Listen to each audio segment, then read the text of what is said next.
السلام علیکم ورحمۃ اللہ وبرکاتہ۔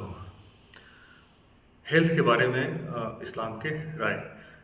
صحیح مسلم کی حدیث ہے کہ آپ صلی اللہ علیہ وسلم فرماتے ہیں اسٹرانگ مومن is better than the week مومن آلدو بوتھ آر گڈ۔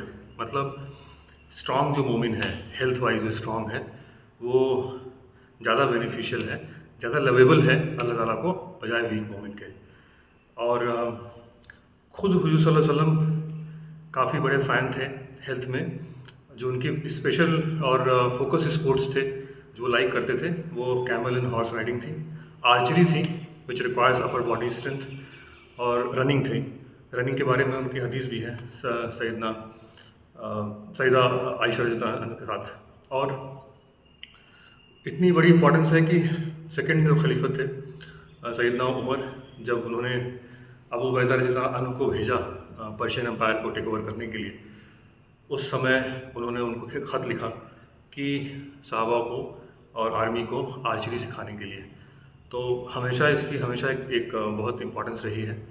آپ دیکھو اسلام کو اگر ریفلیکٹ کرو تو بیٹل آف بدر 300 کے اگینسٹ 1000، بیٹل آف احد 1000 کے اگینسٹ 3000، بیٹل آف موتا 3000 کے against 1 lakh, battle of Spain 12,000 کے اگینسٹ 2 لاکھ۔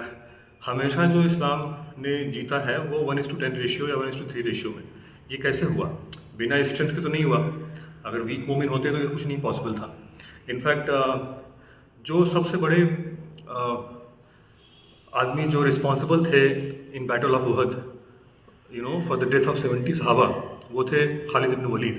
اس سمے وہ مومن نہیں تھے، اسلام نہیں لائے تھے، لیکن ان کی اسٹریٹجی کی وجہ سے مسلمان ہارے تھے اور 70 صحابہ قتل کیے گئے تھے۔ اور بیٹل آف حدیبیہ کے بعد، صلح آف حدیبیہ کے بعد حضور صلی اللہ علیہ وسلم خط لکھتے ہیں ان کو خالد بن ولید کو کہ مجھے تعجب ہے کہ تم ابھی تک اسلام سمجھ نہیں پائے ہو یا اسلام میں کیوں داخل نہیں ہو رہے ہو۔ اور انہوں نے ان کو بولا کہ میں تم کو یہاں کمانڈر ان چیف دوں گا۔ تو سوچئے ایسے انسان جن کے ساتھ ابھی کچھ دن پہلے بیٹل ہوا اور 70 مسلمان مارے گئے، لیکن انہوں نے اسٹرانگ مومن کا واک دا ٹاک کیا حضور صلی اللہ علیہ وسلم۔ مطلب انہوں نے دیکھا کہ یار یہ کمانڈر ان چیف کام آ سکتا ہے، اور انہوں نے ان کو وہ رتبہ دیا۔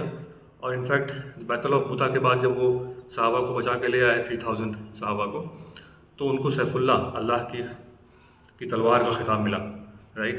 اور دوسرے دو سب سے بڑے کمانڈر عرب ورلڈ نے دیے ہیں، عمرو بن عاص اور خالد بن ولید۔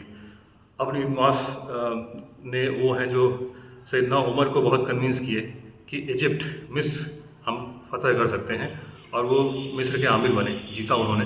بڑے پائے کے صحابہ تھے، بڑے اسٹریٹجسٹ تھے وہ بھی۔ تو آپ دیکھو یہ دو جو تھے یہ اسٹرانگ مومن تھے جس کی وجہ سے اسلام اتنا پھیلا۔ اینڈ اس کے بعد محمد فاتح، آپ کسی کا بھی ایگزامپل لے لیں، صلاح الدین کا ایگزامپل لے لیں، یہ سب اسٹرانگ بلیور تھے۔ ہم کیا کر سکتے ہیں آج کے زمانے میں؟ ہم کم سے کم یہ کر سکتے ہیں کہ ہیلتھ وائز اس کو دھیان رکھیں۔ ایسا تو نہیں ہے کہ ہم ہیلتھ بنا رہے ہیں ریلز بنانے کے لیے، اپنے کو اچھا دکھانے کے لیے، آبجیکٹیفائی کرنے کے لیے، نہ کہ اللہ تعالیٰ کی خوشنودی اختیار کرنے کے لیے ان کو تو اگر آپ اس لیے کرتے ہو کہ اللہ تعالیٰ کو اسٹرانگ مومن پسند ہیں تو یہ عبادت بن جاتا ہے، اٹس ایکٹ آف ورشپ۔ اس طریقے سے کریے۔ Normally 10,000 feet is enough, 10,000 steps are enough every day. 10,000 steps walk کرنے کا مطلب ہے 3 سے 4 کلومیٹر۔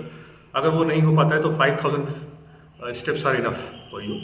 اس کے علاوہ جم اگر 7 دن نہیں کر سکتے آپ تو 3 دن کر لیجیے، جیسے میں 3 دن کرتا ہوں، دیٹ از آلسو انف۔ مطلب اتنا تو ٹرک کر سکتے ہیں آپ شیطان کو کہ 7 دن تو وہ آپ کو نہیں آنے دے گا جم میں، لیکن 3 دن آپ کر سکتے ہیں۔ 3 دن میں بھی کر لیتا ہوں، that is enough in a week.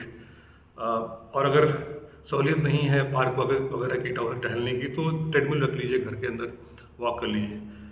یہ سب بھی آپ کچھ نہیں کر رہے ہیں تو ریفلیکٹ کریے کہ کیا آپ، ایسا تو نہیں آپ آلسی ہیں، آپ you are simply just lazy person, and don't give two hoot to what Islam says on health.